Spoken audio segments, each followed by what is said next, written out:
16 June 2025 সোমবাৰৰ বিষয়ে আমি ৰাশিফল ক'বলৈ ওলাইছো। আজি হৈছে কৃষ্ণ পক্ষৰ পঞ্চমী তিথি আৰু আজি হৈছে আহাৰ মাহৰ 1 তাৰিখ।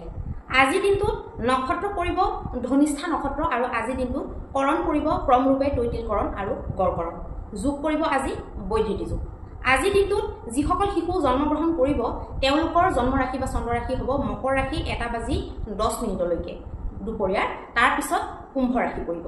আজি দিনটোত অভিজিত মুহূৰ্তটো থাকিব 11:53 আগবেলাৰ পৰা 12:49 দুপৰীয়ালৈকে আৰু ৰাহু কালটো থাকিব 7:07 পুৱাৰ পৰা 8:52 পুৱালৈকে আৰু আজি দিশফুলটো হ'ব পূৰ্ব দিশত।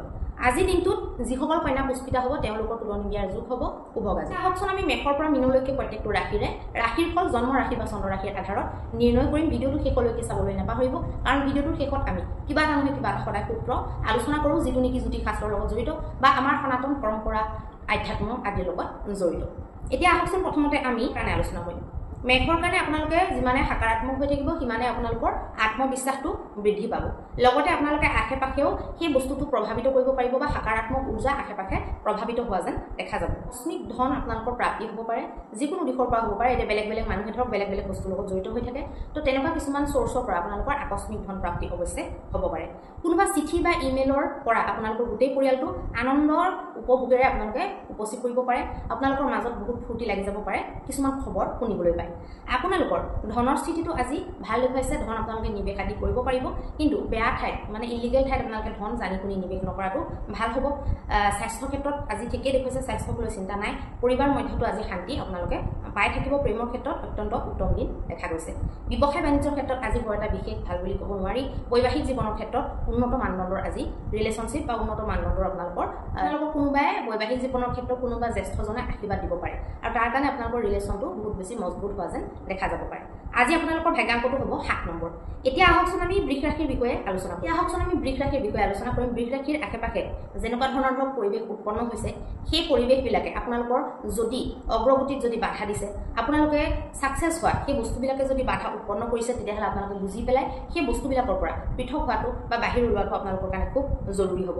আপোনালোকে কিছুমান নিৱেশৰ যোজনা বনাব পাৰে। নিৱেশৰ যোজনাবিলাক আপোনালোকে ভাবি চিন্তি বনাব লাগিব আৰু পৰাপক্ষতো সৰু সুৰা যদি নিৱেশ হয় তেতিয়াহ'লে বেলেগ কথা, কিন্তু ডাঙৰ নিৱেশৰ কিন্তু আজি অকণমান আপোনালোকৰ কাৰণে প্ৰব্লেম দেখা গৈছে, গতিকে সাৱধান হ'ব লাগিব।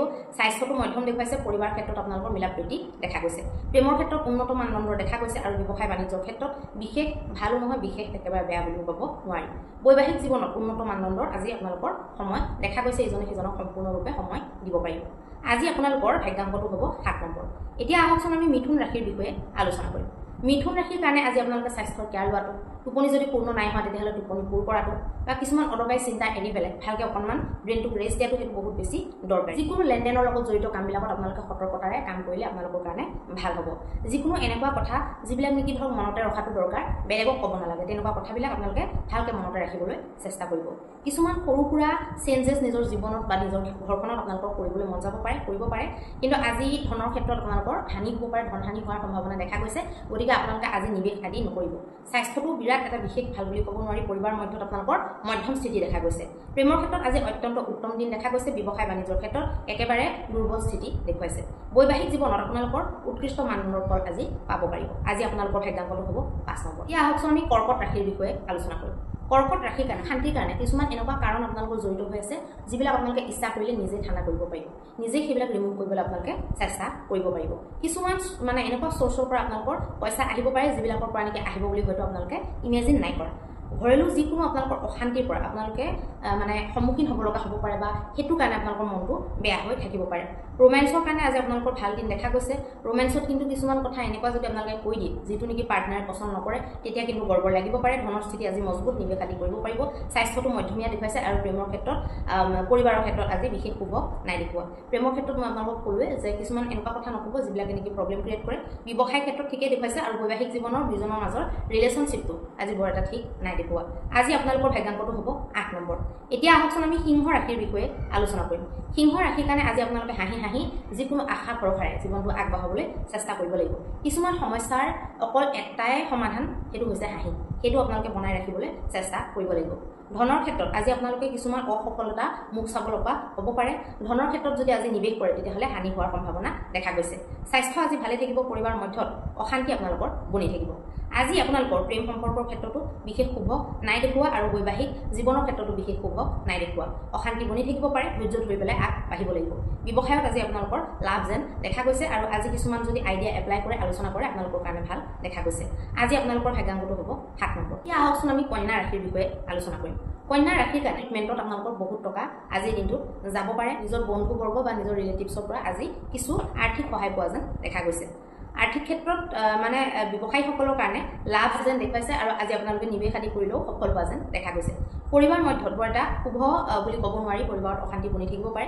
প্ৰেমত আপোনালোকৰ মধ্যম দেখুৱাইছে আৰু ব্যৱসায় বাণিজ্যৰ ক্ষেত্ৰত খুব উন্নত মানদণ্ডৰ দেখুৱাইছে আৰু বৈবাহিক জীৱনৰ ক্ষেত্ৰত আপোনালোকৰ এটা মানে সৰু সুৰা কিবা কথাত বিবাদ হ'ব পাৰে কিন্তু বিবাদটো ইমানো নেবাঢ়িব আপোনালোকৰ অকণমানতে কথা পাতোঁতে ধৰক বিবাদটো ঠিক হৈ যাব পাৰে আজি আপোনালোকৰ ভাগ্যাংকটো হ'ব 5 নম্বৰ আহকচোন আমি তুলা ৰাশিৰ বিষয়ে আলোচনা কৰিম তুলা ৰাশিৰ কাৰণে জীৱনটো আপোনালোকে উদাৰ এটা দৃষ্টিৰে চাবলৈ চেষ্টা কৰক উদাৰতাটো আপোনালোকে নিজৰ মানে মানুহৰ কাৰণে নিজৰ বন্ধুবৰ্গ একদম প্ৰিয় বন্ধুবিলাক আৰু নিজৰ ঘৰৰ ৰিলেটিভছ এইবিলাকৰ কাৰণে আপোনালোকে ৰাখিবই লাগে নহ'লে আপোনালোকৰ প্ৰব্লেম হ'ব পাৰে মনত কিবা যদি দুখ আছে সেইবিলাকক বেছিকৈ লোকক নেদেখুৱাব মানে যিটো বস্তু লোকক দিয়ে সেইটো বাঢ়ি যায় বুলি কয় গতিকে মানুহে লোকক দুখ দেখুৱায় বা দুখবিলাক বিলাই ফুৰে কাৰণেও দুখ বাঢ়ি যায় সেইটো কথা কিন্তু বহুতে নাজানে আমাৰ আকৌ সমাজত সেইটো উল্টাকেহে মানুহক পঢ়োৱা হয় দুখ বোলে মানে বাতিলে কম হয় বুলি কয় কিন্তু যিটো বস্তু বাটে যিটো বস্তু আপুনি দান কৰিব যিটো বস্তু এতিয়া পইচা দান কৰিলে পইচা বাঢ়িব দুখ যদি দান কৰে দুখ বাঢ়িব সুখ যদি দান কৰে সুখ বাঢ়িব সেইটোহে কথা মানুহে অকণমান আমাৰ সমাজত মানে উল্টা পুল্টাকে বুজাই দিয়া আছে এই বস্তুবিলাক আমি ঠিক কৰিলেহে আমাৰ বাকী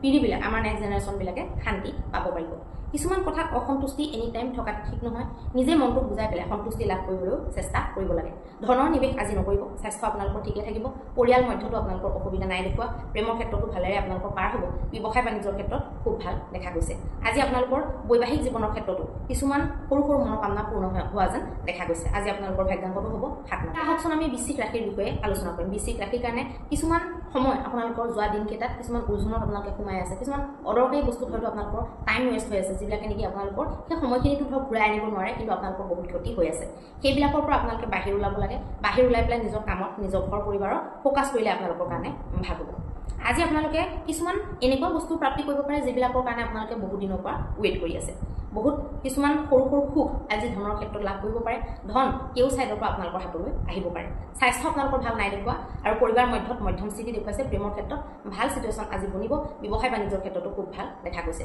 বৈবাহিক জীৱনৰ ক্ষেত্ৰত খুব আনন্দময় দিন দেখা গৈছে আজি আপোনালোকৰ ভাগ্যাংকটো হ'ব 9 নম্বৰ এতিয়া আহকচোন আমি ধনু ৰাশিৰ বিষয়ে আলোচনা কৰিম ধনু ৰাশিৰ কাৰণে আপোনালোকে নিজে ঠাণ্ডা হৈ থাকক আৰু তাকো উচ্চতনি নিদিব কোনো কথাতে আপোনালোকে উচ্চতাই নিদিব মানুহক নিজৰ মনটো আপোনালোকে ঠাণ্ডা কৰক মনটোৰ কানেকশ্যন ডাইৰেক্ট চন্দ্ৰমাৰ লগত চন্দ্ৰ গ্ৰহটো আপোনালোকে ঠিক কৰক তেতিয়া আপোনালোকৰ জীৱনৰ বহুতবিলাক সমস্যা ঠিক হৈ যাব আজি আপোনালোকৰ স্বাস্থ্যটো বৰ এটা ঠিক নাই সেইটো কাৰণে আপোনালোকে অকণমান স্বাস্থ্যৰ প্ৰতি কেয়াৰ ৰাখিব লাগিব ধনৰ দিশটো আপোনালোকৰ বিশেষ শুভ বুলি ক'ব নোৱাৰি পৰিবাৰ মধ্যত আপোনালোকে শান্তি আৰু সমৃদ্ধি অনুভৱ কৰিব পাৰিব প্ৰেম আদিৰ ক্ষেত্ৰতো খুব ভাল আজি দেখা গৈছে ব্যৱসায় বাণিজ্যৰ ক্ষেত্ৰত মধ্যম স্থিতি দেখুৱাইছে আৰু বৈবাহিক জীৱনৰ ক্ষেত্ৰতো আপোনালোকৰ ভালেৰে আজি দিনটো পাৰ হ'ব কিছুমান স্বাদিষ্ট পকৱানৰ আপোনালোকে আনন্দ উঠাব পাৰে সকলোৱে মিলি পেলাই আৰু ভ্ৰমণ আদি যোৱাৰো সম্ভাৱনা দেখা গৈছে আজি আপোনালোকৰ ভাগ্যাংকটো হ'ব 6 নম্বৰ এতিয়া আহকচোন আমি মকৰ ৰাশিৰ বিষয়ে আলোচনা কৰিম মকৰ ৰাশিৰ কাৰণে আজি আপোনালোকে প্ৰচুৰ ঊৰ্জা লৈ পেলাই ৰাতিপুৱা উঠিব আৰু সেই ঊৰ্জাবিলাক আপোনালোকে ভাল কামত প্ৰবাহিত কৰিবলৈ চেষ্টা কৰিব বিনা কাৰণত অদৰকাৰী কামত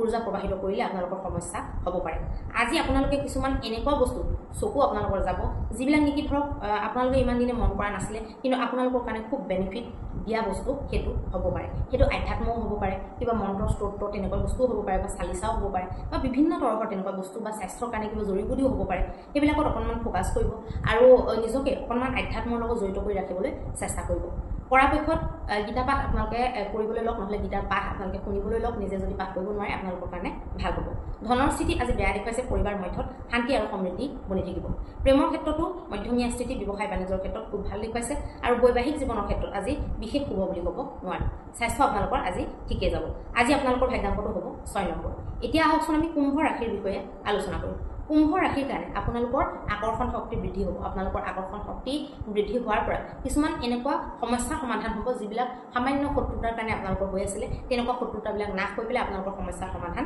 ওলাই আহিব পাৰে। মানুহে আপোনালোকৰ ফালে আকৰ্ষিত হ'ব বা এনেকুৱা অনুভৱ কৰিব, আৰু কিছুমানে আপোনালোকৰ লগত মানে মিটচাপ কৰিবলৈ চাব, কিছুমানে উপদেশ ল'বলৈ চাব। তেনেকুৱা আপোনালোকৰ বেয়া ৰিলেশ্যনবিলাকো ভালৰ ফালে গতি কৰিব। আপোনালোকে কাৰোবাৰ পৰামৰ্শ লোৱাটো ভাল হ'ব। বিজ্ঞজনৰ পৰামৰ্শই আপোনালোকক নিৱেশত সহায় কৰিব।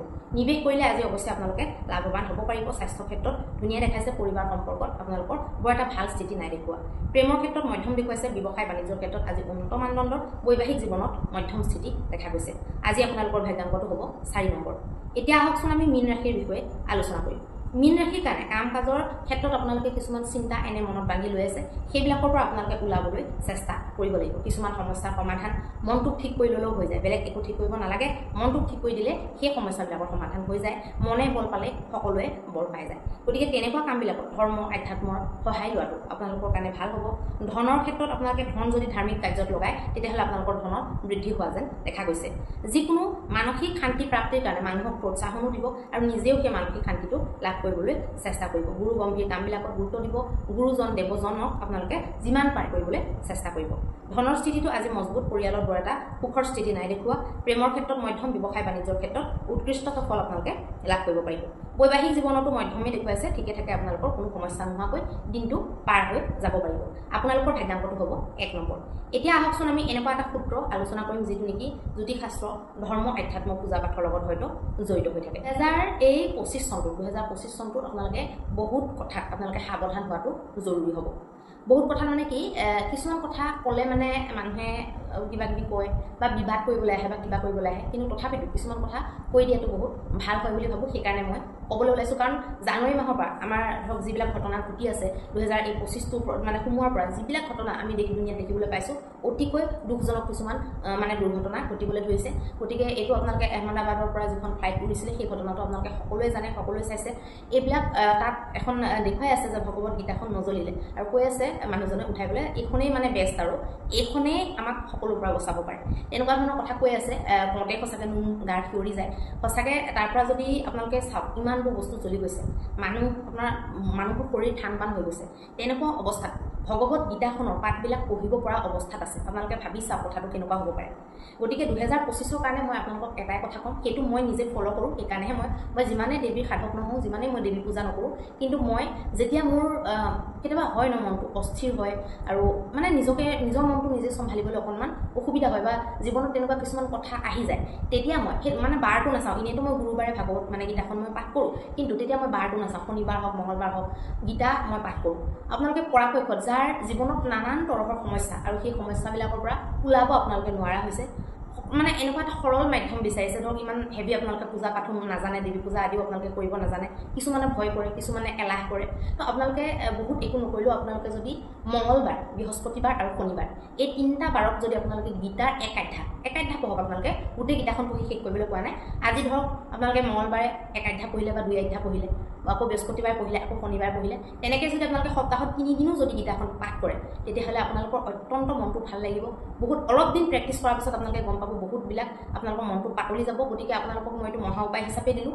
আৰু আপোনালোকে 2025ত বহুত যদি জৰুৰী নহয়, অকল যদি ভ্ৰমণ, বেলেগ একো কোনো জৰুৰী নাই, তেতিয়াহ'লে আপোনালোকে যিমান পাৰে যাত্ৰাবিলাক, দূৰ যাত্ৰাবিলাক আপোনালোকে কেঞ্চেল কৰিব। সেইটো মই মোৰ নিজৰ এক্সপিৰিয়েঞ্চৰ পৰা কৈছোঁ।